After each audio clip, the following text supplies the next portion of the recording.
Hey, Coach. Yeah, I was curious how KJ has looked since he didn't throw it all last week. How's he been in practice? Yeah, it's been great. Got a lot of zip on the ball, very accurate. He's had a really, really strong week, and that's kind of what we felt that he would do. But been really good, really consistent. Been a good leader. Had a nice 2 days this far. I was wondering how much you guys have talked about capitalizing on opponent mistakes. Auburn's turned the ball over 16 times this season already. How much is that discussed? Not just about them possibly making mistakes, but when they do, making them pay for it. Yeah, we talked about it quite a bit, actually. Certainly, we've got to take care. That's one of our goals for the week. We have to take care of the football, and we have to get some turnovers from them. But like you say, it doesn't really matter a lot unless you capitalize on the situation. So certainly have talked about it a lot. I think it'll be a key point in the football game. Thank you. Going back to KJ for a second, where have you seen him evolve this season from last season? A lot of confidence. Think he understands the offense better. Very percentage of accuracy on his reads has gone up. I think this has a lot to do with his confidence and being another year as a starter and the guy and all those things. But I've seen a lot of better throws, more zip on the ball. I just think he's a much better quarterback. I know we asked you about the defensive guys this morning on the teleconference, but what about the guys on the offense, how they've looked in practice, like Crawford, Henderson, Hazelwood, guys like that? Henderson practiced a little bit, not a lot yesterday. So he's probably still up in the air whether he'll be able to play. But he did practice some yesterday. Crawford's back, looked good. We moved him inside to play guard a little bit as well. I think him and Harris both can play tackle and guard. We're trying to get a little bit more versatility out of Tyke East and Harris. And I don't know who else you asked about. I'm sorry. I think Hazelwood, he's been dinged up. Yeah, Hazelwood's been dinged up. I think he'll be fine. And Bakke got a little dinged up as well, but I think he'll be fine too. I wanted to ask you about the confidence level, maybe overall for your defense, particularly, the second quarter at BYU, you got the 4th down stop, the Clark pick, you turned both those into touchdowns. Then you got some stops in the second half when those had been hard to come by for a couple of games. How do you think they're feeling overall? Well, I don't think I'd lie to you if I told you I think they're a confident group. We're trying to give them reasons to be confident in practice as far as our schemes and what we believe that they can do and all those things. But that's the worst thing that can happen is you lose your confidence, but to gain confidence, you have to have some success like you just spoke of getting off the field. And I think once that happens and the offense turns it into a little bit what Trey's speaking of, the offense turns it into points. I think that certainly helps your entire football team and their confidence. But we're somewhat, I wouldn't say fragile there, but we've got to continue to make plays like that you just spoke of and gain a little bit more. Yeah, Hudson Clark, you've spoken about his versatility in the defensive backfield. I'm wondering, with the guys coming back, we saw Kari taking some reps at corner yesterday too again. Just where Hudson, could he play anywhere on Saturday? I think he can, to be totally honest with, but we have to be fair with him too. We can't move him all over the place and expect him to have a really good game at any of them. And so, yes, I think we're thinking a little bit more with Hud as a backup plan at corner. Chavis, I think, is going to be fine. Kyrie's back. But also we know Hud can play it there and Chavis can play safety and Kyrie can. So, but I think right now we're looking a little bit more of a backup at corner and then playing at safety. Christina? Rocket mentioned recently that he feels like his relationship with the offensive line, just from a personal kind of locker room standpoint, has really improved. Just from an offensive line perspective, how important is that relationship with the running backs?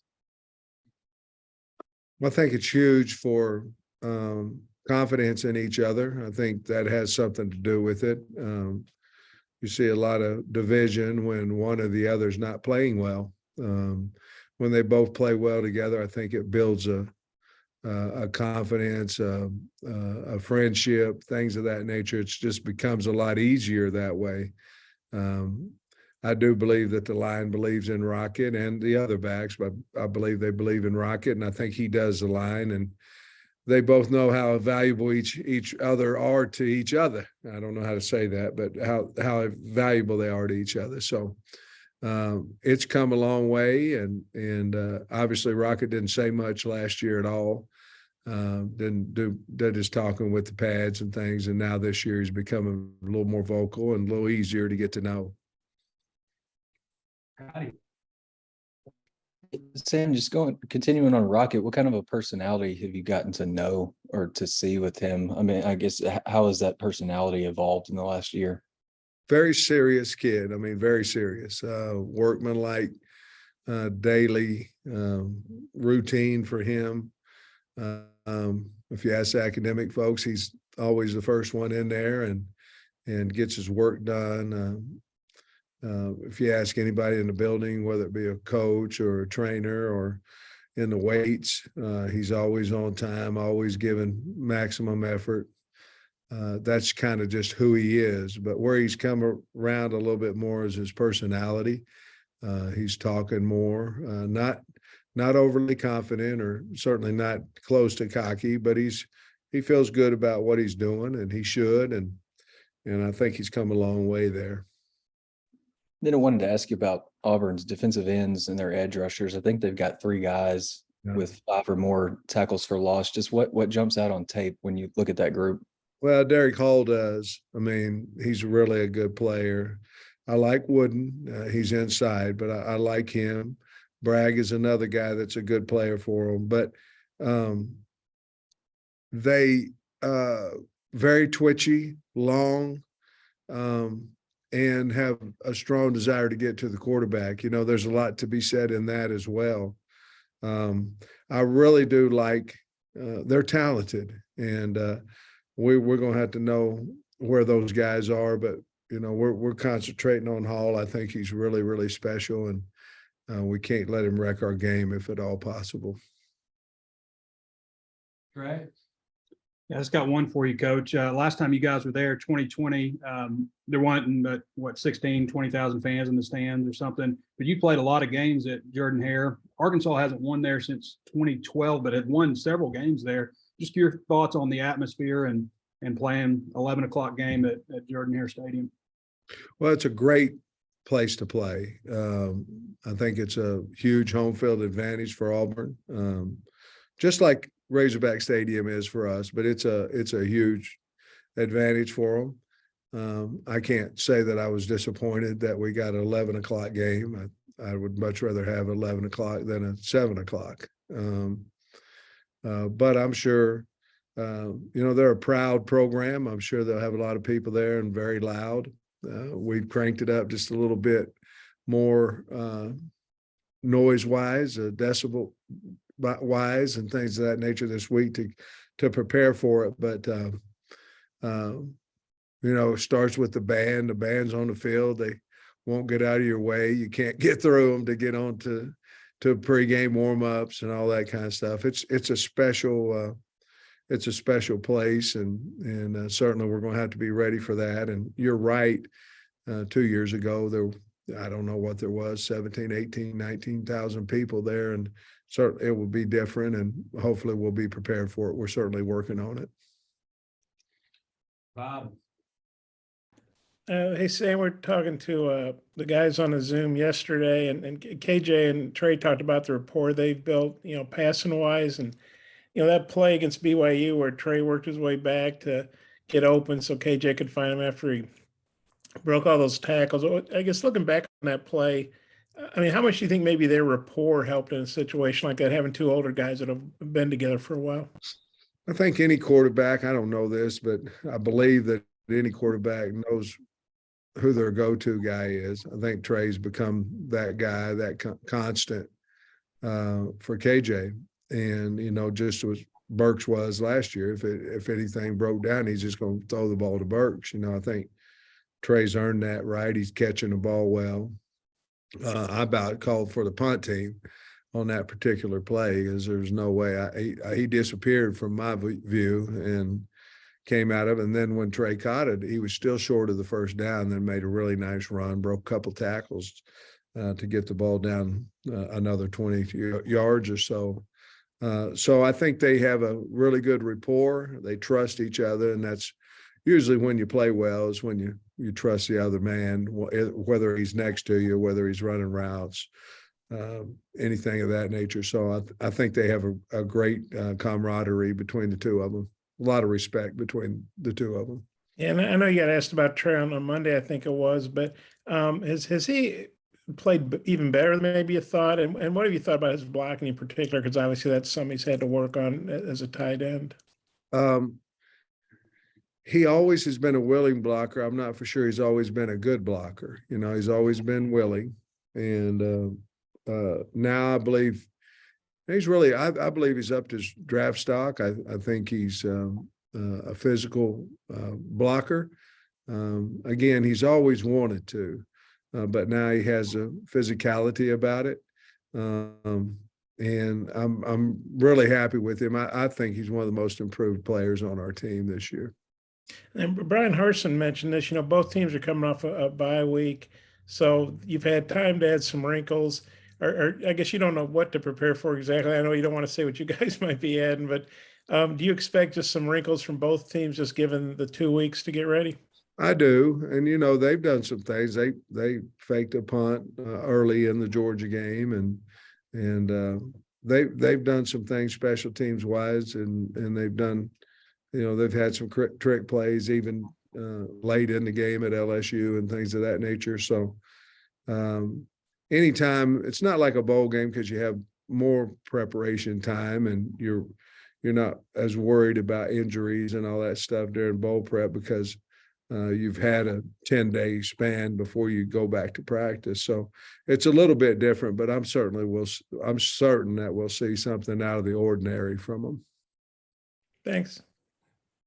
Tom. The 2014 game down there, it was tied at halftime. And then Jim Chaney and them got stuck on the elevator. Did he talk about that a good bit after all that? We were running a wham play, you remember? We were running a wham, and man, we were rolling, you know. And I kept waiting for Chaney to come down at half, you know, he's gonna make some adjustments and things of that nature. And he never he got stuck. And yeah, we'd had a better time if we had won the game, you know, but we laughed after the hurt went off after a while, you know, we laughed about that. And you know, I haven't talked to Jim for a while. I talked to him early before the season started. He's over at Georgia Tech helping them as an analyst. But yeah, we had a good laugh about that. That's the first and last time anybody's ever gotten stuck in the elevator that I remember. Scotty. Yeah, Sam, I just looked at KJ's career passing numbers on the road, and he's thrown 15 touchdowns against one pick. And I think that interception was the Hail Mary near halftime last year at Ole Miss.